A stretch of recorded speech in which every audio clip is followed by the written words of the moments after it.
to our van. All our videos up till now have been about sightseeing basically, so we thought we'd do one that's dedicated purely to the motorhome and how we've found it so far. This side has a lot of the serious business of the van.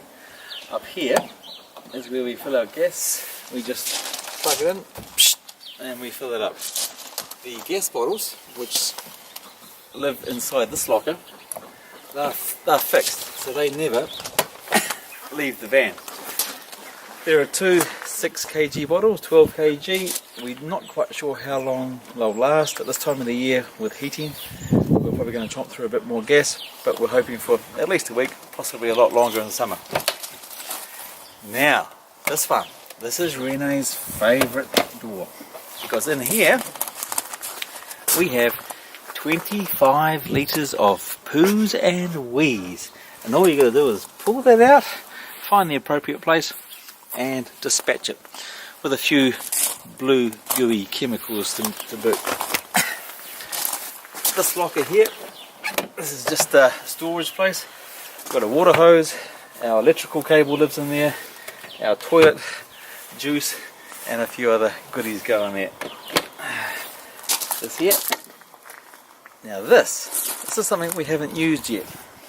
I'm not quite sure why Renee's not keen. This is the attachment for the outdoor shower. Again, this time of year not appropriate, and even in the summer I'm not quite sure what's going to happen with that. I can't see it being used very much.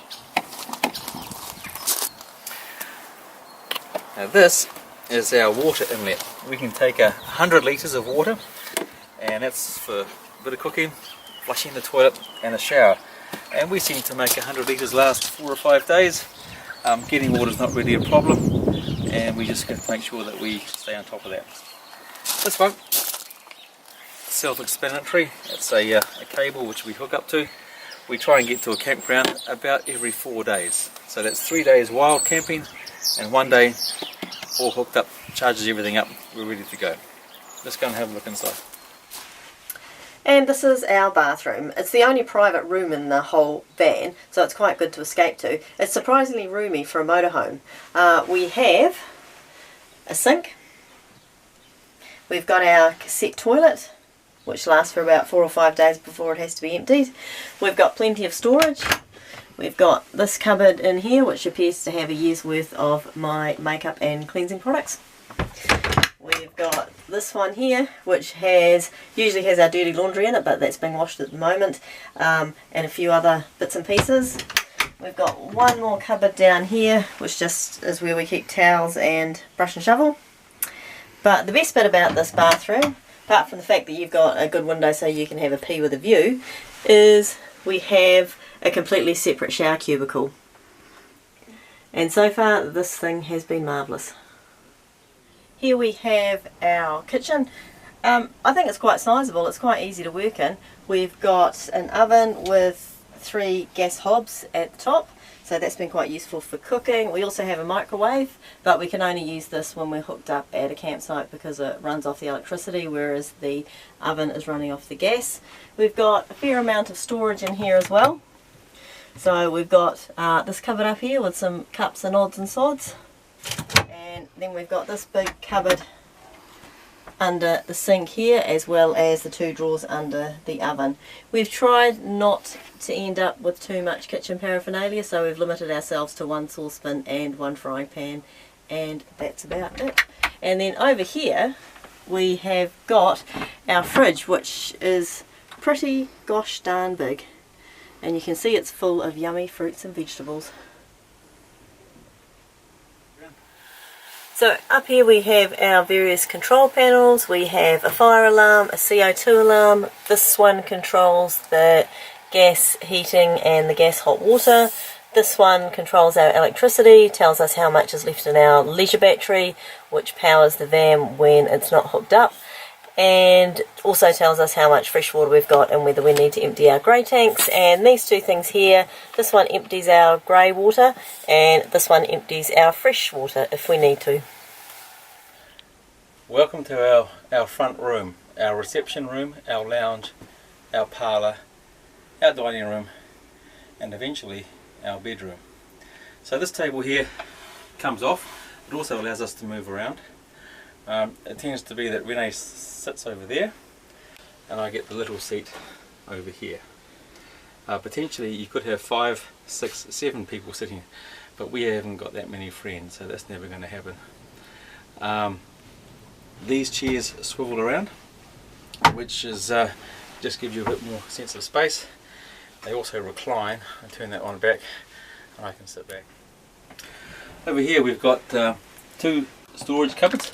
The 2 big ones seem to be Renee's, and the 2 little ones seem to be mine. And we've got enough clothing in here to last us a year, we hope. You may be asking, why don't you put it under the seats? Well, we can't. There's a big leisure battery under here and our water tank, and in here is our boiler, giving only a little bit of room. There's a few bits and pieces, but no room for clothing. And this is our bed. So one of the compromises with having a big living area is that we have a drop down bed.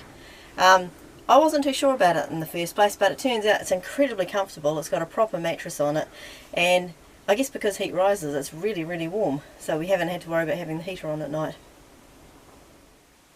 And now to the cab.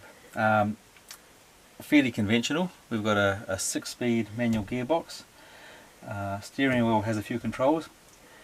Very handy being able to adjust your telephone. I don't have one, of course, so it's irrelevant to me. My favourite toy up the front here is our rear view camera, and this goes all the time. It shows you what's behind, and of course brilliant when you're trying to reverse and park. Love these swivel chairs, so we extend our lounge.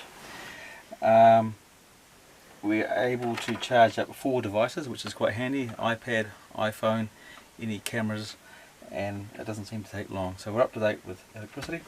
These things here, privacy and insulation, they do a wonderful job. And across the front at night, not so much insulation, but certainly privacy. We can pull these across and we're all snug as a bug in a rug. And finally the sat nav. It's built in. It took us a little while to get our heads around it. She speaks in her own language, but she really comes into her own when we're using motorways, highways, big roads.